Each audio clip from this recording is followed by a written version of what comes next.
오늘은 괴리 속에 우연히 찾아오신다라는 제목을 가지고 하나님 말씀 증거하겠습니다. 벌써 문제의 복음 룻기를 저희가 세 번째 시간으로 가져가고 있는데 오늘은 드디어 룻과 나오미가 하나님께서 일하신다는 소문을 듣고 베들레헴으로 돌아오는 장면입니다.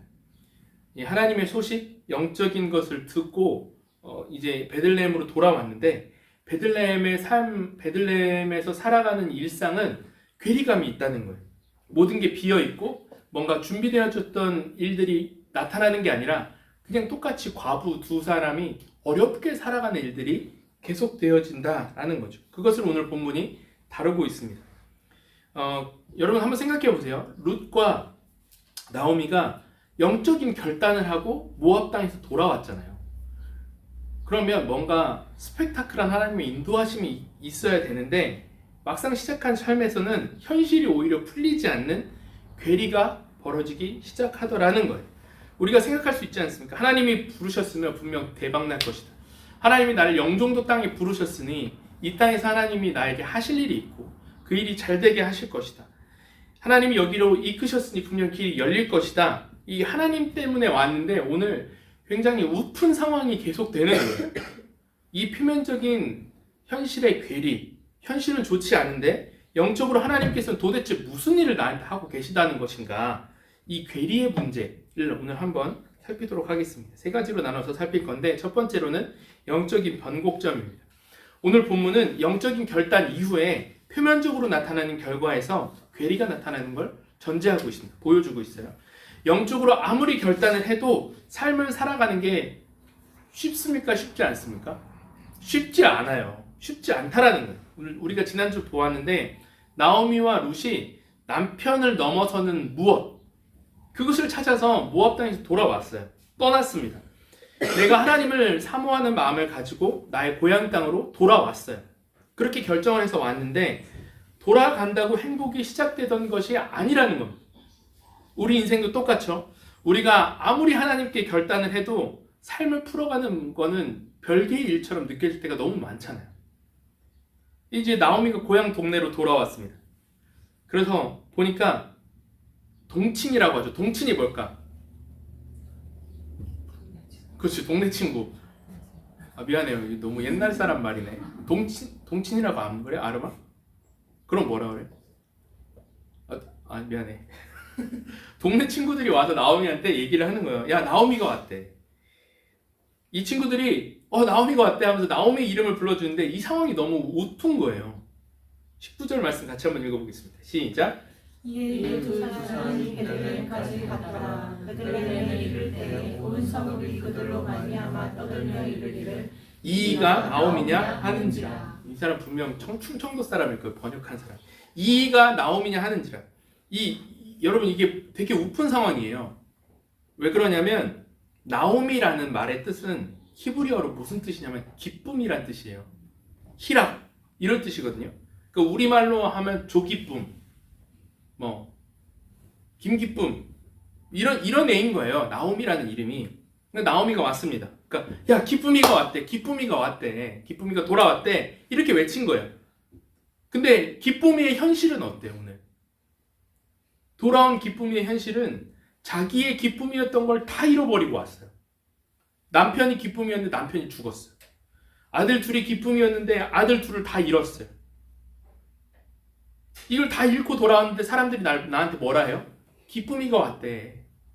이렇게 얘기를 한 거예요. 그러니까 오늘 나오미가 뭐라 하냐면 나를 기쁨이라 부르지 말고 마라라고 불러줘. 마라라고 하는 게 뭐냐면 쓰다란 뜻이거든요.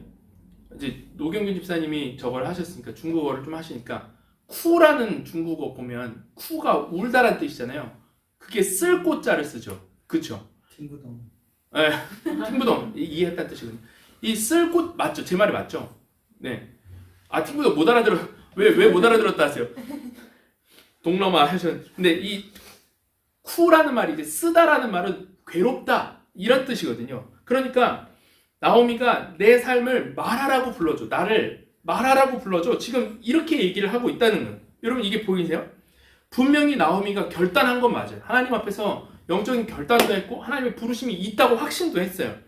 근데 현실에 남아있는 잔재들이 내 삶에 다가올 때, 그게 보여질 때 굉장히 아픈 현실로 돌아온다라는 겁니다. 그러나 오늘 나오미와 이 룻이 변화되기 시작한 것이 있는데, 지금까지는 내 삶을 뭐라 이야기하냐면, 나오미가 내가 내 삶의 고난 때문에 내가 아프다 이렇게 얘기를 했어요. 13절 말씀인데 이렇게 돼 있어요. 같이 한번 읽어보겠습니다. 시작. 나는 너희로 말미암아 더욱 마음이 아프도다. 누가 아프대요? 내가 아프대요. 이게 여기 있는 게 히브리어인데, 히브리어는 이렇게 읽거든요. 마라라고 돼 있는 거예요. 마라. 아프다 할 때 마라라고 돼 있어요. 마라. 그러니까 내가 아프다, 내가 아프다고 표현을 했어요. 그러니까 나오미가 베들레헴에 돌아오면서 하나님이 영적인 나오미의 상태에 눈을 여시는 것이 있는데, 지금까지 나오미가 내가 아프다 얘기를 했는데 이제 뭐라 이야기하냐면 이 아픔이 하나님과 관련된 거야 라고 이야기하기 시작합니다. 하나님이 분명히 뭔가를 뜻이 있다라는 것을 나오미가 고백하기 시작하더라는 거예요. 같은 단어를 쓰는데 20절에 나오미가 이렇게 얘기를 합니다. 시작. 나오미가 그들에게 이르되 나를 나오미라 부르지 말고 나를 마라라 부르라. 이는 전능자가 나를 심히 괴롭게 하셨으니. 여기에도 괴롭게, 전능자가 나를 심히 괴롭게 했다. 괴롭게 하셨음이라는 동사가 여전히 마라라고 쓰여요. 근데 이 마라가 원문으로 조금 더, 원문을 보면 제가 그거를 이제 원문의 단어를 빼온 건데 사역동사로 쓰여져 있습니다. 사역동사가 뭐예요? 사역동사. 그 누군가에게 뭐를 시키는 거, make, 이거 사역동사잖아요. 그러니까 지금까지는 내가 괴롭다 이야기를 했는데 오늘 뭐라 이야기하냐면 전능자가 나를 괴롭게 만들었다는 거예요. 전능자가 나를 괴롭게 했다는 거예요. 이게 중요한 영적인 변곡점, 영적인 터닝 포인트라는 겁니다. 목사님, 하나님이 괴롭게 하시고 고통을 주시는 분인데 그게 무슨 변곡점입니까? 우리는 이 말씀 앞에서 고통의 원인을 찾으려고 해요. 근데 오늘 성경이 이 문장을 통해서 보여주는 게 무엇인가? 성경은 우리에게 고통의 원인을 밝혀라 라고 말하지 않는다는 거예요. 오히려 이렇게 묻습니다. 이 고통이 누구 손 안에 있는 거야? 라고 묻는 거예요. 너가 지금 고통스럽다 느끼는 게 내가 고통스러운 거야? 아니면 이 고통이 누구와 연관지어져 있는 거야? 오늘 나오미의 고백은 고통을 통제하려는 마음을 보여주는 것이 아니라 고통의 주권을 인정하는 고백으로 성경은 영적인 의미에서 그 구절을 보여주고 있다는 거예요. 내가 나오미인데 하나도 기쁘지 않고 내 기쁨이 하나도 남지 않는 이 순간에 내가 원망할 수 있는 분, 내 슬픔을 토로할 수 있는 분, 그분이 누구인가? 오늘 나오미는 그분을 이렇게 표현하고 있어요. 뭐라 해요? 전능자. 전능자 하나님이래요. 이걸 히브리어로 뭐라 하냐면 여러분 기억하십시오. 한번 따라해볼까요? 엘샤다이. 여러분 많이 들어봤죠? 엘샤다이라는 단어 많이 들어봤죠? 이게 뜻이 하나님은 전능하시다라는 뜻이에요. 엘샤다이. 엘이라는 게 하나님은 샤다이, 전능하시다라는 뜻인데 엘샤다이라는 단어가 이제 룻기에 처음 등장을 하기 시작합니다. 이 성경에서 여러분 엘샤다이가 언제 등장을 하느냐? 엘샤다이라는 말이 종종 등장을 하거든요. 근데 언제 등장하냐면 너무나 부담되는 상황, 너무나 억눌리는 상황, 문제 앞에서 도저히 활로가 보이지 않는 상황, 답이 없을 때 그때 성경에서 하나님은 어떤 모습으로 등장하시냐면 엘샤다이로 등장하세요. 전능한 하나님으로 등장을 하세요. 이게 영적인 변곡점이라는 거예요. 전능자가 나를 괴롭게 하셨다. 이 룻뿐만 아닙니다. 여러분 욥기에 보면 욥이 극한 상황을 막 맞잖아요. 자녀가 다 죽고 아내가 자기 막 욕하고 그다음에 자기 재산이 다 날아가잖아요. 그리고 자기 친구라고 했던 사람들이 와서 너 죄졌다 회개해라 막 계속 이 욥을 푸시한단 말이에요. 이런 인생의 고난이 30장 35장 넘어가면서 나한테 왜 이런 일이 펼쳐졌는지 이해할 수가 없는 거예요. 욥이 하나님 나 이해할 수 없습니다. 막 토로를 해요. 그때 마지막에 하나님이 나타나셔서 자신을 소개할 때 뭐라 하냐면 엘샤다이라고 얘기하세요. 욥기 40장 1절 2절에 이렇게 돼 있습니다. 같이 한번 읽어보겠습니다. 시작. 여호와께서 또 욥에게 일러 말씀하시되 수십 잡는 자가 전능자와 다투느냐. 하나님을 탓하는 자는 대답할지니라. 뭐라고 나온다고? 전능자 엘샤다이가 나온 거예요. 고난 끝에 하나님께서 욥의 영적인 눈을 열어주시고 자기를 어떻게 소개하시냐면 엘샤다이, 내가 전능자야. 네가 나와 다투겠니? 이렇게 얘기하신다는 거예요. 또 창세기에 보면 하나님께서 아브라함에게 자녀를 주신다고 했죠. 근데 99세가 됐습니다. 이 육신의 어떤 기준으로 봤을 때 끝까지 간 거죠. 답이 없는 상태예요. 도저히 이제 하나님 내 이 몸으로 어떻게 아이를 낳습니까? 하나님 이거 어떻게 합니까? 이 99세 때 가서 하나님이 갑자기 아브라함에게 나타나서 자신을 어떻게 소개하냐면 이렇게 소개합니다. 17장 1절입니다. 같이 읽겠습니다. 시작. 아브라함이 99세 때에 여호와께서 아브라함에게 나타나서 그에게 이르시되 나는 전능한 하나님이라. 너는 내 앞에서 행하여 완전하라. 우리가 하나님을 의지하고 시작했지만 여전히 고난이 풀리지 않고요. 아무것도 보이지 않아요. 표면적인 상황이 그냥 정체되어 있는 것 같아 보여요. 그러나 영적인 변곡점, 영적인 터닝 포인트가 언제부터 시작되는가?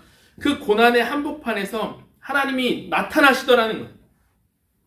어떻게? 엘샤다이, 전능한 하나님. 이 강력하심을 보여주고 계시더라는 거예요. 마찬가지예요. 우리도 현실과 영적인 신앙생활 사이에 어떤 괴리감이 발생합니다. 분명 우리가 교회에서 많은 것들을 배웠어요. 그리고 다짐도 합니다. 좋은 가정을 이루어야 된다고 해서 집에 가서 실천해 보려고 했어요. 내가 부모님 더 사랑해야지. 부모님 말씀에 순종해야지. 아내를 더 사랑해야지. 자녀들 더 사랑해야지. 그렇게 은혜를 받고 집에 돌아가면 꼭 무슨 일이 일어나요? 꼭 이상한 일들이 일어나요. 그 가족의 성질이 만만치 않고요. 그 고집은 전능하신 하나님도 어떻게 못할 것 같은 상황들이 펼쳐진단 말이에요. 그러면서 이 말씀은 나한테 적용이 되지 않는 일이다. 그런 것들이 막 일어나잖아요. 직장에서도 마찬가지예요. 직장에서, 학교에서 말씀대로 살아가려고 하고 막 나만 잘 되면 안 된다고 하길래, 질투하면 안 된다고, 정치하면 안 된다고 하길래 주변 사람 챙기고 남에게 관심 갖고 섬기고 품어줘야 된다고 배워서 그렇게 하면 나보고 너나 잘하래요. 돈도 없고 너나 잘하라고, 네 앞길이 석자라고 그렇게 얘기하는 사람들의 말을 들으면 내 스스로가 막 한심해 보이고, 내가 하나님 앞에서 뭔가 할 수 있는 존재이긴 한가? 라는 이 불신과 압박감이 우리를 막 밀잖아요. 그런데 표면적으로는 이 모든 기쁨이 사라진 것 같은 이 한복판에서 영적인 터닝 포인트가 언제 시작되느냐? 사역 동사부터 시작된다는 거예요. 전능자가 나를 괴롭게 하셨구나. 이 불만 섞인 토로처럼 보이는 이 말 안에서도 전능자이신 분을 붙들도록 하나님은 영적인 회복을 전제하셨다는 거예요. 그래서 여러분들의 삶에 고난이 해결되지 않는 그 문제들을 발견할 때마다 원망도 괜찮아요. 하나님 앞에 원망해 보십시오. 괜찮습니다. 하나님, 나를 왜 이런 식으로 하나님 나를 붙드셨습니까?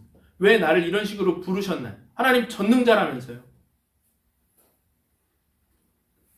그것이 우리의 삶에 새롭게 영적인 눈을 열어주는 새로운 길들을 열리게 하는 시작이 될 거라는 거예요.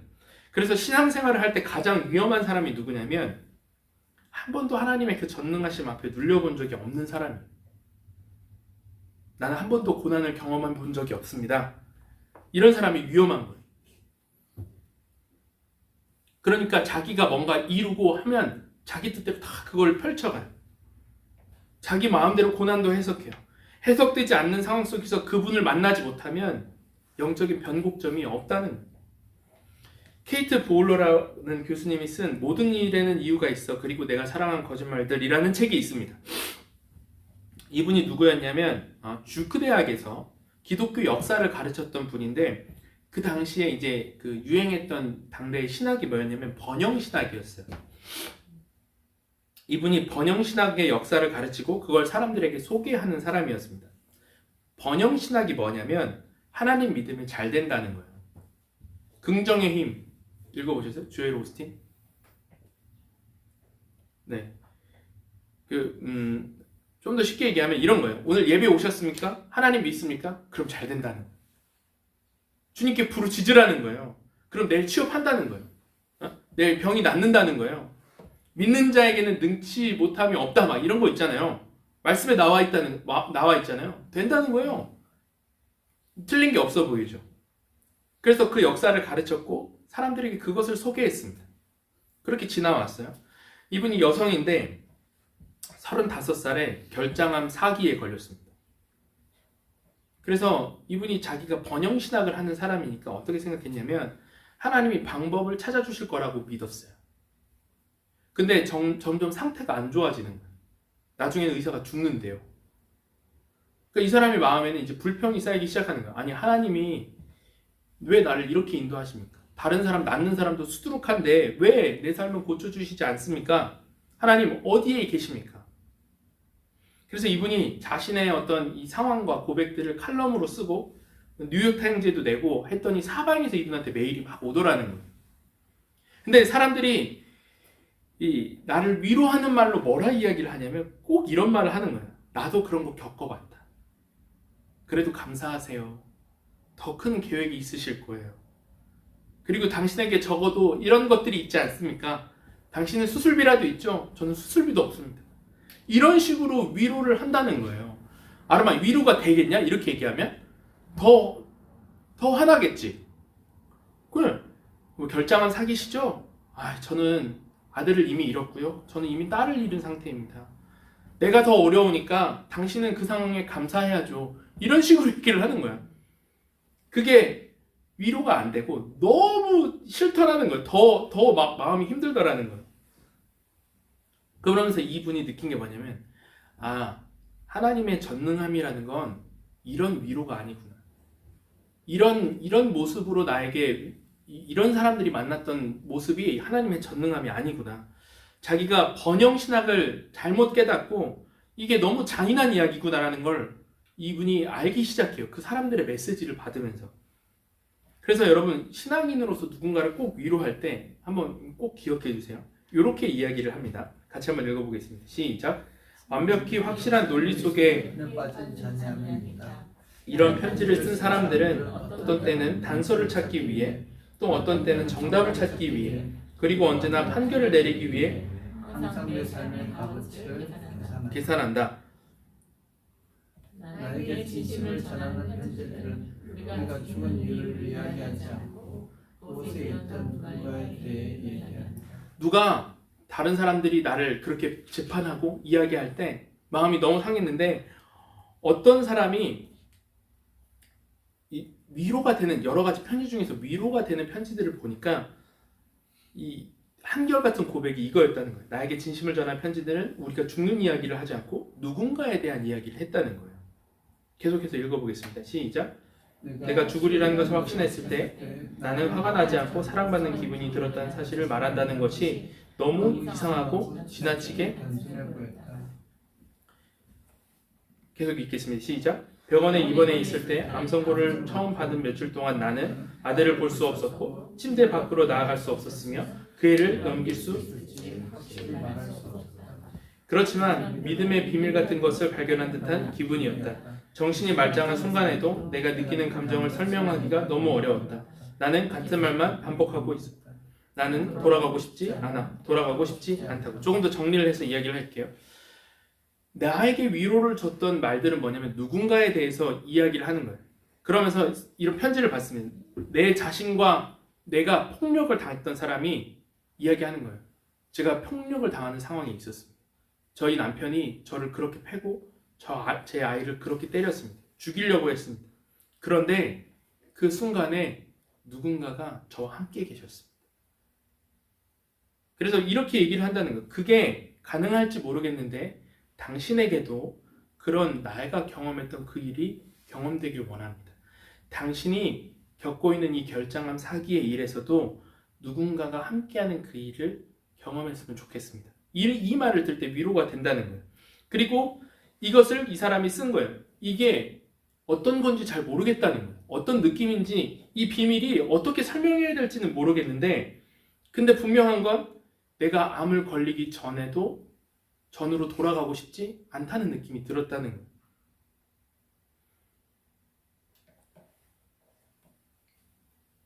그래서 마지막에 이렇게 고백을 합니다. 같이 한번 읽겠습니다. 시작. 하나님으로부터 버림받았다고 느낄 만한 순간에도 나는 잿더미로 변하지 않았다. 오늘 나오미가 동일한 고백인 거예요.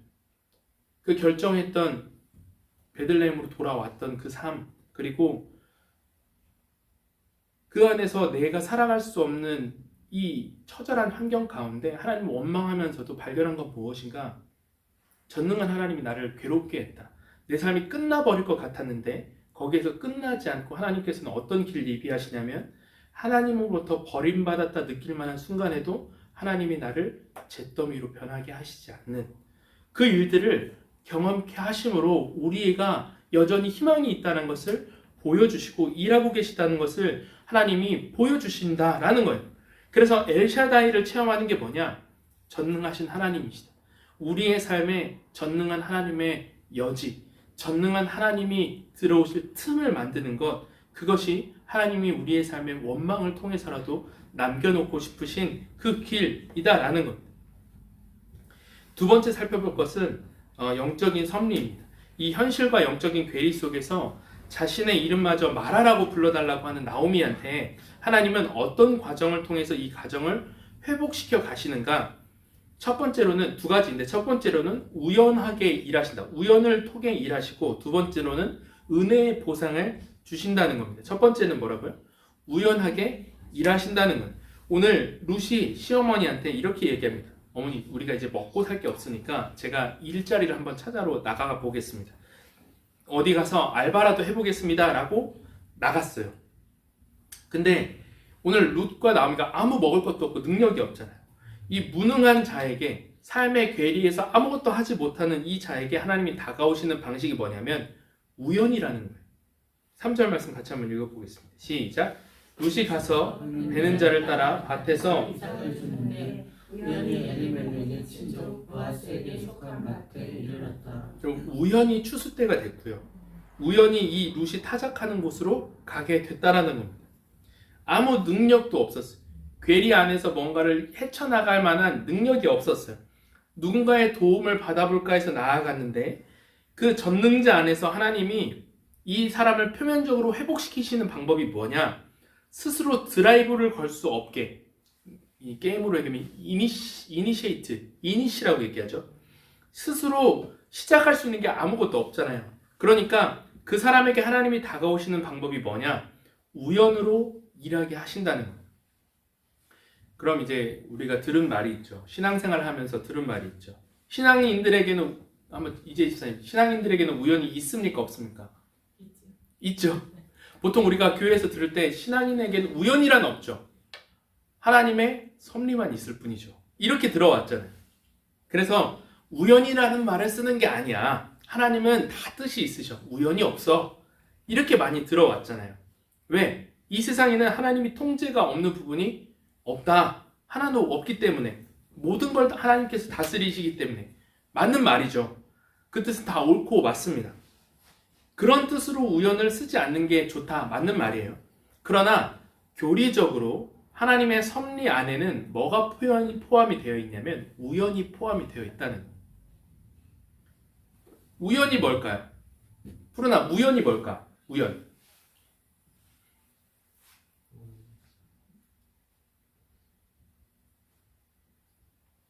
어떤 작은 일로 일어나는 결과.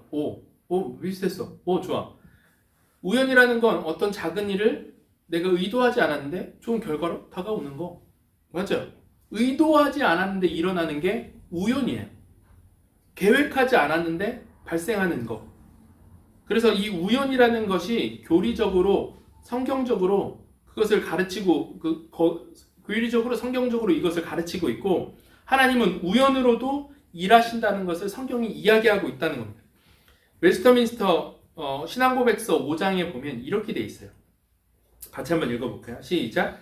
제1원인이신 하나님의 예지와 작정에 관하여 만물은 변함없고 또 틀림없이 일어나지만 일이 되어가는 방편은 섭리로서 하나님은 그들이 제2의 성격을 따라 혹은 필연적으로 자유롭게 또는 우연적으로 일어나도록 정하셨다. 말을 좀 정리해 볼게요.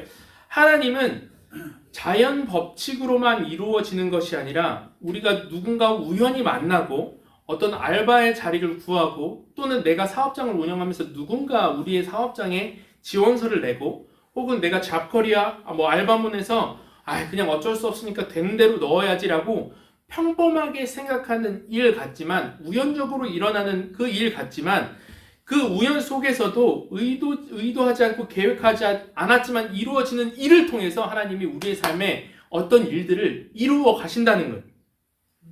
이 우연 속에도 하나님의 열심이 있다는 겁니다. 그래서 사람이 우연조차 섭리 안에 있다는 것을 믿는다면 내게 능력이 없을 때 함부로 살지 않습니다. 내가 현실과의 괴리 안에서 어떤 것들을 타진해 나갈 힘이 없다고 느껴질 때에도, 내가 무능하다 느껴질 때에도 어떤 생각을 하냐면 우연 안에서 나에게 새로운 길을 내실 분이 있다는 것을 붙잡아요. 근데 사람은 그런 게 없이 자기가 무능하다고 느끼면 어떻게 생각하냐? 쉽게 포기하고 아무 때나 아무렇게 해도 상관없다고 생각해요. 왜? 내 능력으로는 이 정도 대학밖에 못 가지. 이 정도 연봉밖에 안 되지. 내 능력으로는 이거 하다 그냥 죽는 거지. 자꾸 무력한 삶을 기준으로 내 인생을 평가하니까 자기 마음대로 살아간다는 거예요. 그러나 우연도 섭리 안에 있음을 믿을 때 우리의 태도가 어떻게 바뀌느냐? 은혜를 구하게 됩니다. 왜냐하면 우연히 일어나는 일은 내 능력 밖에 있거든요.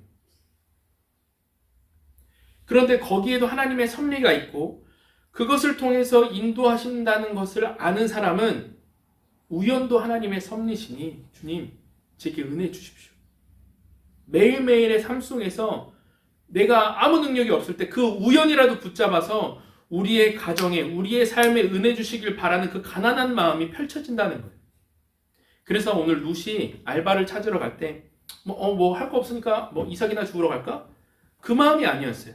마음이 은혜를 구하는 방향으로 바뀌어 가더라라는 것을 성경이 보여주고 있습니다. 2절 말씀 같이 읽겠습니다. 시작. 모압 여인 룻이 나오미에게 이르되 원하건대 내가 밭으로 가서 내가 누구에게 은혜를 입으면 그를 따라 이삭을 죽겠나이다 하니 나오미가 그에게 이르되 내 따라 갈지어다. 섭리 속에 우연이 포함되어 있다는 이 교리를 배울수록 우리는 마음 안에서 은혜를 사모할 수밖에 없습니다. 여러분 생각해 보십시오. 여러분의 능력으로 과연 그게 타진이 될까요? 여러분의 능력으로 어떤 만남이 가능할까요? 여러분의 능력으로 여러분들의 가정이 온전히 다 지켜질 수 있을까요?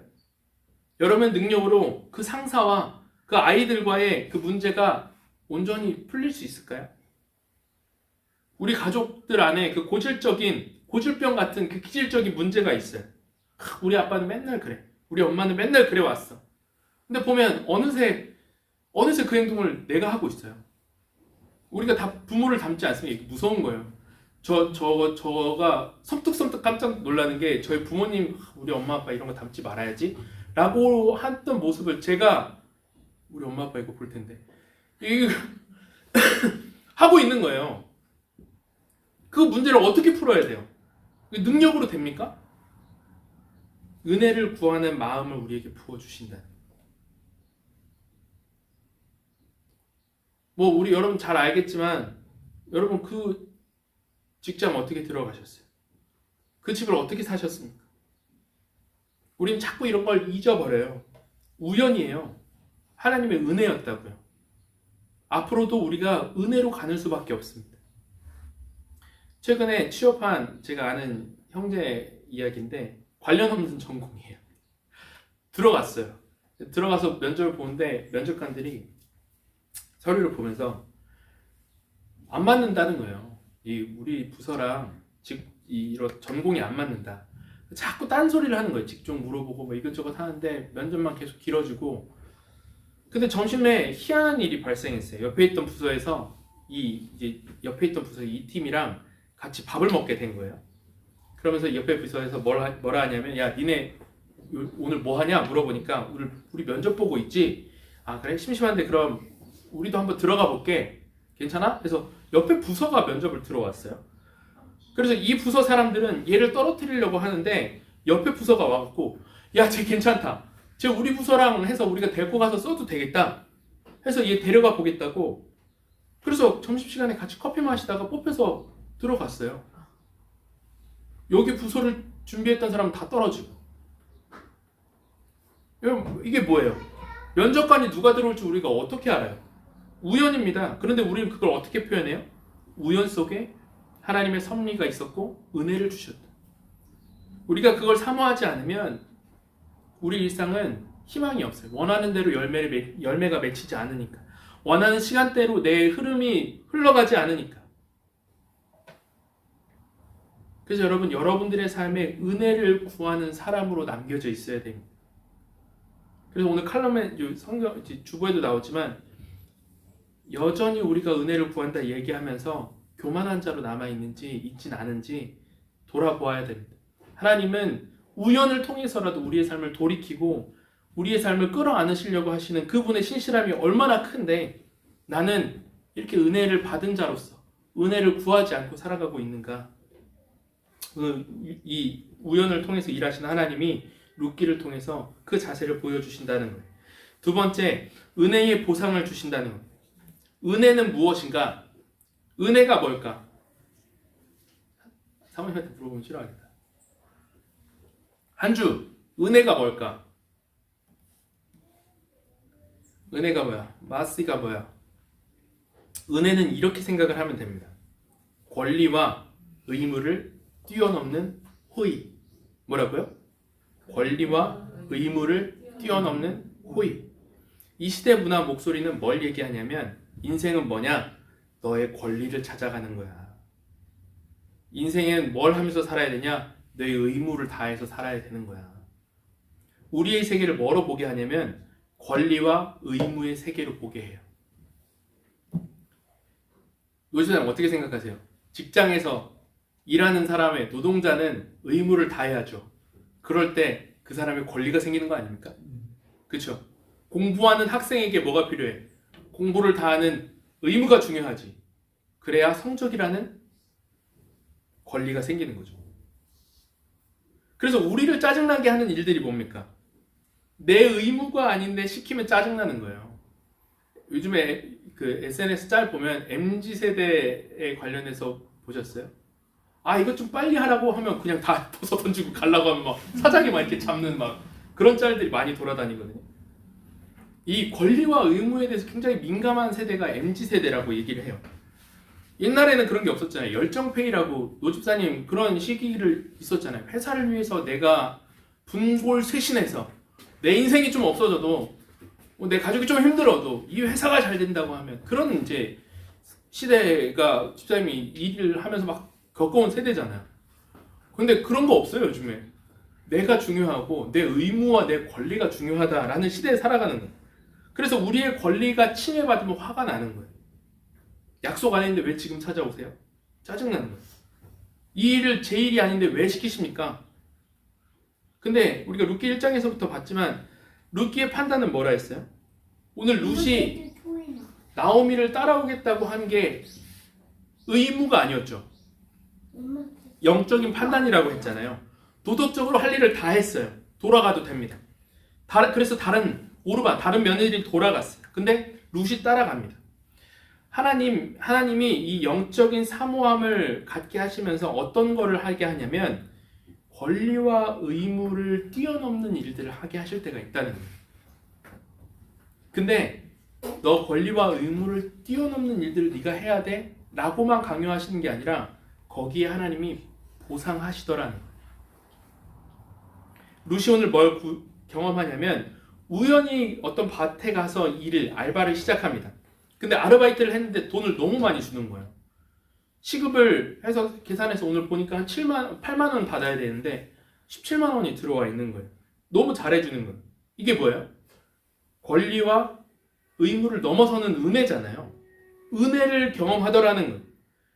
보아스가 룻에게 엄청 잘해줬다. 2장 8절 말씀 같이 한번 읽어보겠습니다. 시작. 보아스가 룻에게 이르되 내 딸아들아 상을 집으로 다른 밭으로 가지 말며 여기서 떠나지 말고 나의 소녀들과 함께 있으라. 더 있으라. 이 함께 있으라라는 말이 제가 이제 이거를 번역을 하면 붙어 있으라는 말이거든요. 여기 있으라. 내가 복 줄게. 의무와 권리를 뛰어넘어서 내가 너에게 복 줄게. 부어 줄게. 이 붙어 있으라는 말이 있는데 이 말을 누가 한 행동이었냐면 룻이 했던 행동이었다는 걸 성경이 의도적으로 보여줍니다. 룻기 1장 14절 말씀 같이 읽어보겠습니다. 시작. 그들이 소리를 높여 다시 울더니 오르바는 그의 시어머니에게 입맞추되 룻은 그를 쫓아갔더라. 붙쫓았더라, 붙어 있으라 라는 말이 이 말과 동일한 말이에요. 그러니까 여기 있어라, 내가 은혜 주겠다, 보아스가 한 말이랑 똑같아요. 붙쫓았더라. 룻이 먼저 하나님께, 룻의 행동이 어떻게 룻이 결단하냐면 의무와 권리를 넘어서 시어머니를 대하는 거, 시어머니를 붙쫓는 거. 내가 누군가에게 권리와 의무를 넘어서서 행동하게끔 하나님이 그렇게 만드실 때가 있어요. 우리는 오르바가 되고 싶죠. 나 할 만큼 했으니까 내 의무는 여기서 끝이야. 그리고 나는 여기에서 지금 내 권리를 얻어야지. 이게 인생이지. 권리와 의무의 세계에서 살아간다고요. 거기서 우리의 삶은 언제 역전되는가? 내 의무, 내 권리를 더 챙겨가면 내 삶이 더 나아질까? 내가 남보다 높아질 수 있을까? 이건 영적인 눈이 가리워진 사람, 이 세상을 살아가는 사람들의 방식이라는 거예요. 성경이 오늘 이 말씀을 통해서 열어주고자 하는 게 무엇인가? 어느 순간 하나님이 우리가 신앙생활을 할 때 우리의 삶에서 권리와 의무를 넘어선 행동을 하게 하세요. 은혜를 베풀게 하세요. 지금 룻의 행동이 먼저였잖아요. 내가 그렇게 하지 않아도 되는데 하나님 우리의 삶에 그렇게 행동할 수 있는 상황들을 열어주실 때가 있어요. 시어머니를 먼저 쫓아가게 할 때가 있다고요. 그냥 정말 하나님을 사랑하는 마음으로 그 일을 했는데 하나님이 오늘 그것을 그래? 잘했어 라고 끝내지 않고 하나님이 그 일을 통해서 새로운 일들을 펼쳐지게 하는, 그걸 보상하게 하는 일들을 우리에게 부어주신다는 거예요. 오늘 성경의 약속이 뭐냐?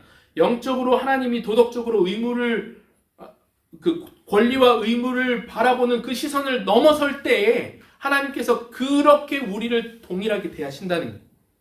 그래서 하나님과 나만 아는 은혜를 베푸는 훈련, 권리와 의무를 뛰어넘는 일을 하도록 우리를 부르실 때가 있다는 거예요. 여러분 그때 기억하십시오. 내가 상사를 용서해야 될 때가 있고요. 내가 부모를 용서해야 될 때가 있고요. 내가 시어머니를 은혜로 대해야 될 때가 있고요. 또 우리의 삶에 굳이 내가 챙기지 않아도 돼 학생들을 챙겨야 될 수도 있어요. 내가 여기까지 내 일이 아니야, 하지 않아도 돼 라고 하는 업무들이 있을 수 있습니다. 내가 굳이 이렇게까지 사랑해야 돼? 그렇게 생각되어질 일들이 있어요. 그러나 권리와 의무를 넘어서서 하나님께서 부르시는 그 일을 행할 때 하나님께서 너 훈련 좀 해, 이게 아니라 하나님께서 우리에게 주시고자 하는 게 있다는 거예요. 그게 뭐예요? 은혜의 보상. 하나님 우리에게 알려주고 싶으신 거예요. 우리의 인생이 하나님의 안에 있을 때 권리와 의무를 넘어서는 은혜의 보상이 있다는 걸 보여주고 싶으신 거예요. 그 은혜가 얼마나 황홀한지, 그분이 펼치시는 은혜의 세계가 얼마나 놀라운지 넓은지를 깨닫게 하시기 위해서 하나님께서 권리와 의무를 뛰어넘는 훈련을 우리에게 시키신다는 겁니다. 그래서 여러분 한번 묻겠습니다. 여러분들의 삶에서 사람들이 여러분 때문에 은혜를 입고 있습니까? 여러분의 행동이 권리와 의무와 상관없는 일임을 그 사람들이 배우고 있습니까? 사람들이 여러분들을 통해서 하나님을 보고 사람들이 여러분들을 통해서 그리스도를 느낀다는 건 무엇이냐? 권리를 느끼는 게 아니에요. 의무를 느끼는 게 아니에요. 여러분들을 통해서 그 사람들은 은혜를 느끼기를 원하는 거라고요. 참 요새 의무나 어떤 의무를 다하는 사람이 없는데 내가 그리스도인이니까 그래도 의무는 다한다. 우리가 다 여기서 찰랑찰랑 다 있는 거 아닙니까? 사람들이 언제 극적으로 느끼고 영적인 것을 경험하느냐? 그거 네 의무 아니잖아. 그거 안 해도 되는 거 아니야? 그거 네 권리잖아. 그걸 왜 포기해?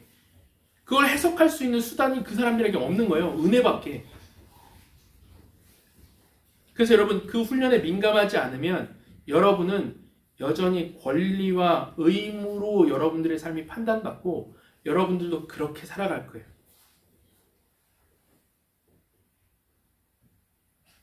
그래서 여러분 우리의 삶에 은혜가 흐르고 계신지 한번 보십시오.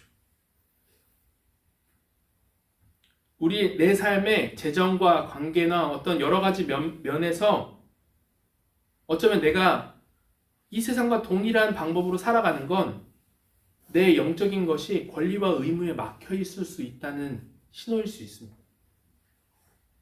돈을 언제 써요? 어떻게 헌금합니까? 어느 사람에게 시간을 씁니까? 딱 그 의무만큼 하고 있는 거 아닙니까? 한번 생각해 보십시오. 병원을 가도 식당을 가도 제가 이번에 저희 필승이랑 이제 그 상담을 해주는 병원을 잠깐 갔다 왔는데 그런 거 있잖아요. 선생님이 상담을 해줘도 딱 의무에 딱 50분 시간 딱 끝났습니다 하고 딱 오는 선생님이 있는가 하면 어떤 선생님은 그 50분의 시간이 지나도 아이가 뭔가 더 필요하면 그 시간을 해줘요. 이건 은혜잖아요. 이 달라진다는 거예요. 은혜를 입는 것과는. 그래서 하나님이 이걸 통해서 궁극적으로 해주시는 게 뭐냐? 너 남에게 은혜만 베풀고 살아라. 늘 고생해라. 이게 아니라는 거예요. 우리가 권리와 의무로 존재할 수 있는 사람이 아니라는 걸 하나님이 알려주고 싶으신 거예요. 은혜 아니면 우리가 살아갈 수 없습니다. 그걸 깨닫게 하시기를 원하신다는 겁니다. 마지막 세 번째 영적인 기다림입니다. 목사님, 은혜를 구한다는 말은 쉽지만 우리의 인생에 우리의 어떤 현실은 굉장히 초조합니다. 현실에서는 우리의 은혜를 구한다는 것 자체가 너무 초조한 모습으로 나타나요. 오늘 룻이 어머니랑 먹고 살 게 없었잖아요. 그리고 자기 입만 풀칠하면 되는 게 아니라 시어머니도 챙겨야 되니까 조금 더 빨리 일하고 조금 더 돈을 많이 주는 데 가서 일을 해야 조금 더 그 어려움을 극복할 수 있을 거 아닙니까? 그래서 우리의 마음은 그럴 때마다 급해지고 질투하고 이렇게 밭이 있는 사람이 있는데 이거 좀 포장해주면 안 되나? 나는 알바 자리도 없는데? 이 시대의 분노가 그런 것들이잖아요. 그런 상황에서 오늘 룻이 자기의 권리를 요구하지 않고 남을 욕하는 방향으로 가지 않고 뭘 하냐면 기다립니다. 은혜를 기다립니다. 7절 말씀 같이 읽겠습니다. 시작. 그의 말이 나로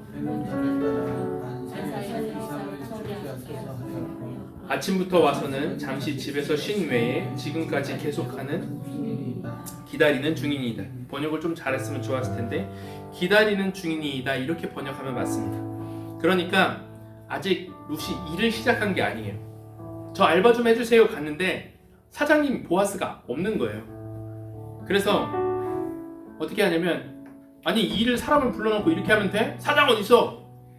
나 이제 집에 갈 거야! 이렇게 한 게 아니고 권리만 구한 게 아니고 사장님이 오실 때까지 기다리겠습니다 라고 기다린 거예요.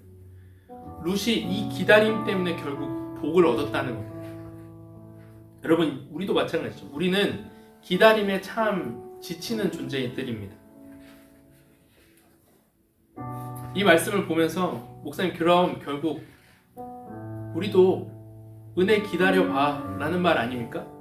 기다리면 하나님께서 복 주시고 안 기다리면 복이 없다. 결국 그 얘기 아닙니까? 여러분 그런 뜻이 아닙니다. 오늘 이 룻이 여기서 복을 얻었다. 그러므로 이 성경을 읽는 너희들도 기다리면 복이 있을 것이다. 기다리지 않으면 복이 없다. 그 위협을 하는 게 아니에요. 오늘 성경은 룻이 기다려서 복을 얻었지 그러나 우리는 조금도 참을 수 없고 기다릴 수 없는 존재들인데 우리에게 그 복을 주시기 위해서 룻과 같이 우리를 먼저 기다린 분이 있다는 걸 소개하기 위한 이야기예요. 성경은 그 이야기를 하고 있는 겁니다. 나는 주님 결코 못 기다려요. 나 예배 시간 1시간도 앉아있는 거 힘든데 이 기다림이 싫은데 나에게 복을 주시기 위해서 나에게 은혜 주시기 위해서 자신의 형편 속에서 기다리신 분이 계셨다라는 겁니다. 십자가의 고통 속에서 예수님이 이렇게 말씀을 하세요. 같이 한번 읽어보겠습니다. 시작. 예수께서 큰 소리로 불러 이르시되 아버지 내 영혼을 아버지 손에 부탁하나이다 하고 이 말씀을 하신 후에 숨지시니 예수님이 부탁합니다. 기다리겠습니다. 숨이 넘어가는 상황에서 예수님은 충분히 권리와 의무를 이야기하실 수 있는 분이셨어요. 왜? 아무 죄를 짓지도 않으셨고 모든 미션, 모든 의무에 다 순종하셨기 때문에 의무를 다 하신 분이었기 때문에 권리를 주장할 수 있었어요. 지금 당장 내 영혼을 아버지 다 온전케 해주십시오. 당신이 합당하게 보상하셔야죠 라고 이야기하실 수 있는 분인데 오늘 그분이 뭐라 얘기하시냐면 부탁합니다. 왜 예수님은 이 십자가 앞에서 부탁합니다라고 하고 기다리셨을까? 왜 이 기다리셨던 이유가 뭘까요? 여러분, 우리는 하나님 앞에서 기다리지 못하고 복을 받을 만한 권리가 없는 자였으나 권리를 가지신 그분이 나 대신 기다려 주심으로 인해 기다림의 복, 죽음을 통과함에 기다림의 복, 영생의 복이 우리에게 허락되었다는 거예요. 그것을 볼 때 룻기가 처음부터 다시 읽혀지는 거예요. 성경이 나보고 기다리라고만 하시는 줄 알았고, 기다려야 복을 얻는다고 룻을 딱 드러내면서 참 이 착한 여자 봐라, 너도 이렇게 살아야 되지 않겠니? 라면서 나를 협박하는 말씀인 줄 알았다. 근데 아니구나. 나보고 기다리라 하실 줄 알았는데 이 성경은 이미 나를 기다리셨던 분을 보여주고 있는 책이구나. 나는 이미 못 기다렸고 난 여전히 하나님 앞에서 반항하는 존재였으나 룻과 같이 보아스 앞에서 은혜를 입게 하기 위하여 신실하게 내 아버지 내 영혼을 당신의 손에 부탁합니다. 기다리겠습니다. 그것이 내게 유익이 되고 선한 길입니다. 그 순종하신 복이 이미 내 삶에 흐르고 있다면 우리의 삶은 다시 해석이 됩니다. 이제 여러분, 기다리면 복을 얻는 게 아니에요. 우리가 그런 얘기 많이 듣잖아요. 기다리면 복을 얻습니다. 아니에요. 이미 기다리신 분이 여전히 내게 복을 주시기 위하여 오늘도 여러분을 기다리신다는 거예요. 지금까지는 내가 기다리는 줄 알았어요. 하나님은 언제 이게 해결됩니까? 언제 나에게 복을 주실 거예요? 아니라는 거예요. 이미 그 안에서 기다리시는 분이 계시다는 거예요. 여러분들이 가지고 있는 그 고질적인 문제들 앞에서 여러분들의 시선을 바꾸십시오. 여러분들의 앞에서 그것이 언제 해결되나 여러분 집중하지 마시고 그 안에 이미 기다리고 계신 주님을 바라보십시오. 그래서 여러분 예배 시간은 무엇인가? 그분이 나를 기다리고 계신 것을 확인하는 순간입니다. 여러분들이 무너지는 그 회사의 일 앞에서, 여러분들이 눈물 흘리는 그 질병의 고통 앞에서 주님이 이미 기다리고 계세요. 여러분들이 그 만나는 그 학교의 그 선배의 그 어려운 규율과 그 규칙 앞에서 여러분들이 눈물 짓고 힘들어할 때 주님께서 이미 그 안에서 기다리고 계세요. 그 안에서 여러분들에게 은혜 주시기 위하여 여러분들의 그 의무와 권리를 넘어서는 그 길로 여러분들을 인도하기 위하여 여러분들을 그 안에서 기다리고 계세요. 그래서 여러분, 오늘 말씀을 통해서 여러분들은 이렇게 하셨으면 좋겠어요. 여러분들의 삶 안에서 기다리고 계신 분들을 여러분들이 발견하셨으면 좋겠습니다. 엘샤다이, 그분이 전능하신 하나님이시죠. 여러분들의 삶에 전능한 힘으로 여러분들에게 새로운 길을 내시기를 원하고, 여러분들의 엘샤다이 그 전능하심을 통해서 여러분들의 삶에 좋은 것을 주시기를 원하시는 분이시에요. 그래서 얼마든지 오늘 여러분들의 앞에 펼쳐지는 그 기다림의 상황을 여러분 즐거움으로 걸어가셨으면 좋겠습니다. 여러분들의 그 상황을 의무가 아니고 권리가 아니고 은혜로 걸어가셨으면 좋겠습니다. 그래서 마지막 시편 37편 7절을 우리가 읽고 같이 마치겠는데, 시편 기자는 이렇게 고백을 합니다. 같이 한번 읽겠습니다. 시작.